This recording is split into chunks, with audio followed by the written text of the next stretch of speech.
Mazmur pasal 46 berkata, Allah itu bagi kita tempat perlindungan dan kekuatan, sebagai penolong dalam kesesakan sangat terbukti. Ayat ini singkat, namun kedalamannya seperti samudra. Semakin kita merenunginya, semakin kita menyadari bahwa firman ini bukan sekadar penghiburan rohani, melainkan undangan untuk mengubah cara kita memandang hidup, penderitaan, dan kehadiran Allah di tengah realitas yang rapuh. Kita hidup di zaman yang mengagungkan kontrol. Kita diajarkan sejak dini untuk merencanakan segalanya, mengantisipasi risiko, dan menutup setiap celah ketidakpastian. Namun kenyataannya, hidup seringkali tidak tunduk pada rencana terbaik kita. Ada hari-hari ketika kita sudah berusaha maksimal, tetapi hasilnya tetap tidak sesuai harapan. Ada masa-masa ketika kekuatan logika dan kerja keras terasa tidak cukup. Di titik inilah Mazmur pasal 46 berbicara dengan suara yang jujur dan relevan. Pemazmur tidak berkata bahwa Allah adalah hadiah bagi orang-orang yang hidupnya rapi dan terkendali.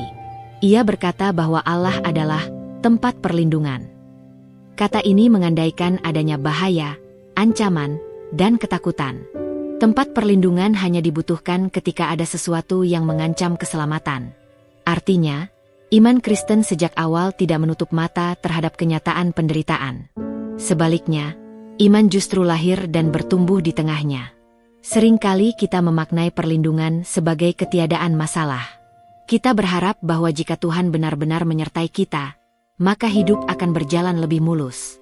Namun Mazmur ini menawarkan pemahaman yang lebih dalam.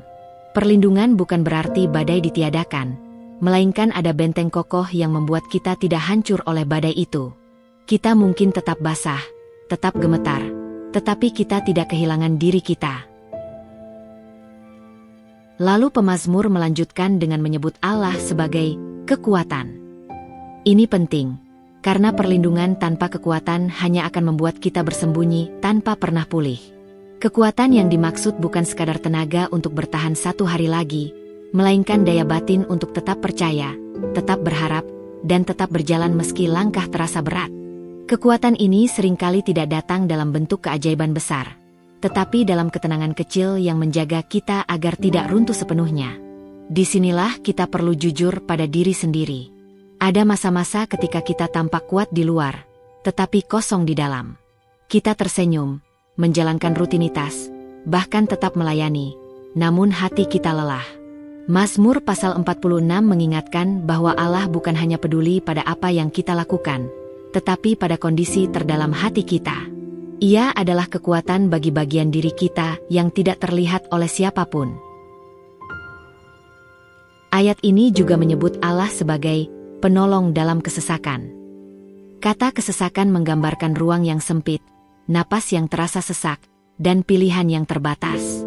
Ini bukan kondisi ideal, tetapi justru kondisi yang paling jujur tentang kehidupan manusia.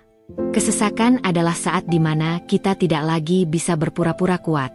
Kita dipaksa berhadapan dengan keterbatasan diri kita sendiri. Menariknya, pemazmur tidak berkata bahwa Allah adalah penolong yang jauh, yang datang terlambat, atau yang perlu dipanggil berkali-kali. Ia berkata bahwa Allah sangat terbukti sebagai penolong. Ini adalah pernyataan iman yang lahir dari pengalaman. Ada jejak-jejak pertolongan Tuhan di masa lalu yang membuat pemazmur berani berkata demikian. Iman di sini bukan optimisme buta, melainkan kepercayaan yang sudah ditempa oleh kenyataan hidup. Bagi kita hari ini, frasa sangat terbukti menantang cara kita memandang perjalanan hidup kita sendiri. Jika kita menoleh ke belakang dengan jujur, mungkin kita akan menemukan bahwa kita masih berdiri bukan karena kita selalu kuat, tetapi karena ada tangan yang menopang kita di saat-saat paling rapuh. Ada doa yang dijawab dengan cara yang tidak kita duga. Ada jalan yang terbuka justru ketika semua pintu terlihat tertutup. Namun kita juga perlu mengakui bahwa seringkali pertolongan Tuhan tidak datang sesuai ekspektasi kita. Kita berharap masalah segera selesai, tetapi yang berubah justru hati kita. Kita ingin situasi dipulihkan, tetapi yang dipulihkan lebih dulu adalah cara kita memandang situasi itu. Disinilah iman diuji, bukan untuk melemahkan kita, tetapi untuk memurnikan pengharapan kita.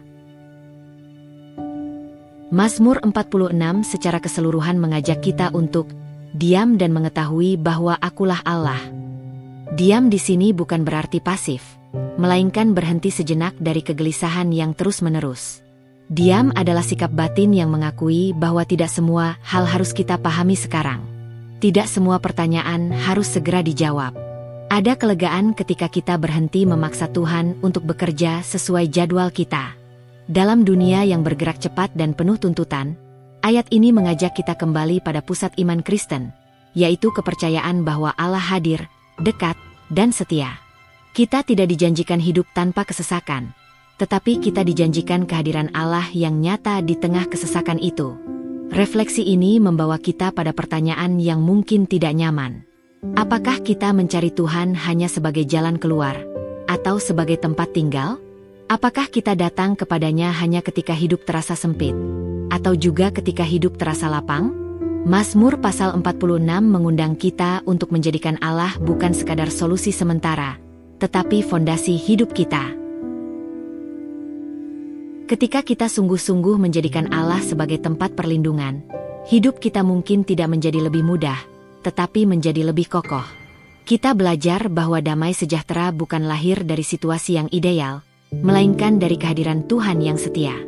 Dan di sanalah, di tengah dunia yang terus berubah, kita menemukan kekuatan untuk tetap melangkah dengan iman. Mazmur pasal 46 akhirnya bukan hanya ayat untuk dihafal, tetapi kebenaran untuk dihidupi. Sebuah pengingat bahwa di tengah segala ketidakpastian, ada satu kepastian yang tidak terguncangkan, bahwa Allah adalah tempat perlindungan dan kekuatan kita, penolong yang nyata, hari ini, besok, dan selamanya. Terima kasih sudah menonton. Jika video ini berarti, silakan like, tinggalkan komentar, bagikan, dan subscribe. Kiranya damai Tuhan selalu menyertai langkah kita. Sampai jumpa di video selanjutnya.